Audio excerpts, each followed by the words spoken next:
recording, right? Am I recording? Yes. Okay, so what I am going to do is I am going to change this picture into a black and white image, and we are going to go all the way through it. I have Photoshop open. The first thing I want to do is go find my image. So I click File, Open, and then I look for my picture. This particular picture is on my desktop. I am going to find it, highlight it, click Open. And once that is open, we're going to go through a series of steps. The first step is to resize it so it's not too big and takes up a ton of space. And so to do that, I am going to, up in the top level menu, go to Image, Image Size, and if Pixels is not checked on this drop down, I'm going to click Pixels. I am going to change the width to either 2000 wide or 2000 tall. Whatever the largest number is, we're going to change that to 2000. And then the rest will be good. At this point, after I've got the image resized, I am going to do some photo editing, some light photo editing. I will do that from Filter, Camera, Raw Filter. And the things that make the most sense in editing for a coloring book is clarity. You slide that to the right to add more structure to your image. And then we want to add some contrast by sliding blacks and whites to the left. And once that's done, we're going to highlight the shadows so we can pull some background things up. Once we like what we see, we click OK. The image on our main screen changes. At this point, we are ready to start changing our color image into a black and white image. Wow, I did invert. It is so creepy.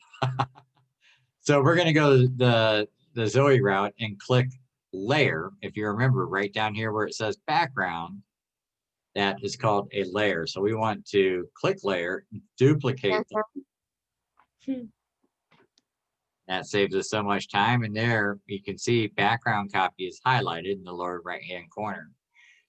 First thing is we want to change this to a black and white picture.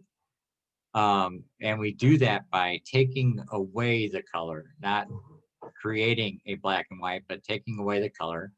We click image, we go to adjustments, and we desaturate. We take all of the color away. Now we have a black and white picture. We want to duplicate this layer again. So back to the Zoe shortcut, layer, duplicate, click OK, the name, we don't care about the name. Boom, there we go.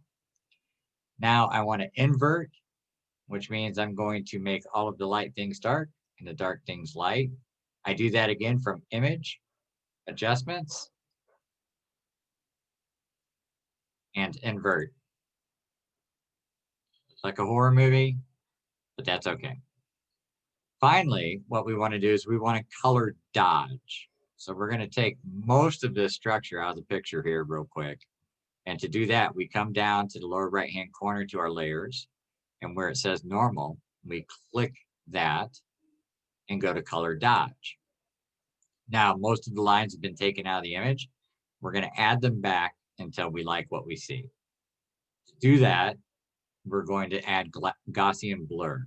So we go to Filter, Blur, Gaussian blur, and there's our image again. With this, we can slide the radius scale to the left and the right to take more lines out or add more structure in. And this is where it is just up to you what you want to do. That one looks pretty good for me because I like how I can make this building any color I want. I get the idea of a sky up there. I can make the sidewalk and streets green if I want, because here in Oaxaca, Mexico, the sidewalks are typically from green stone. And most importantly, I can make this Vocho any color that I want. So when I'm happy, I click OK. There's my picture. Now I'm going to save it. I'm going to click File, Save As.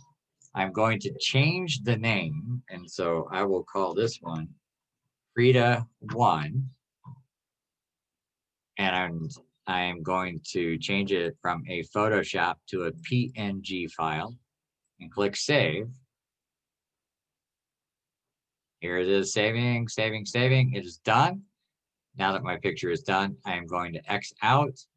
And when it asks me if I want to save changes to my original document, I'm going to say no, because that way I still have my color picture and my black and white picture.